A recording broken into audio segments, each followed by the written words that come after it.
Guys, for today's content, ayun, nagpa-order ako ng lunch dun sa mga ka-office mate ko. Mga trupa pips lang natin yun dun, guys. Ayan, oh.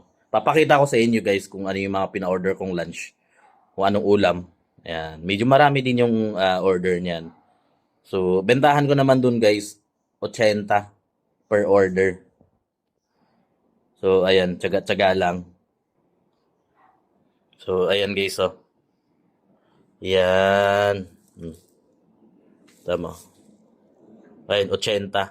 Hindi na sila logi dyan, guys. Sa 80 na yan. Kasi nung nagtrabaho ako dun sa corporate building, guys. For example, dun sa sa Taguig. So napunta ako dun sa Globe building. Ang order namin doon ganito karami, guys. Eto, ganito lang. And isang order na rice is 180 na. So ngayon, ito itong natin marami, oh. Yan, 80 lang yan, guys. Pa-order ko dun sa mga trupa pips ko. So, ayun, guys.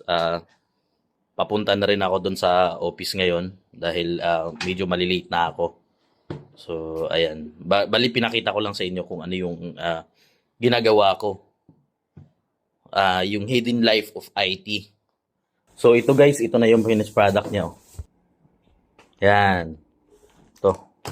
Nakaganyan lang yan, guys. Tapos, mag-aano na lang ako ng kutsara. So, ayan. Ganyan lang, guys. 1, 2, 3, 4, 5, 6, 7. 7 orders yan, guys. Mga trupa pips lang yung kukuha niyan dun. Hindi kasi ako nagpapa-order ng marami. Medyo mahirap din kasi bitbitin, guys, kaya hindi ako nagpapa-order ng marami. So, ayan, guys. Ito na yung finished product. Yan. Yan. Yan yung finished product niya.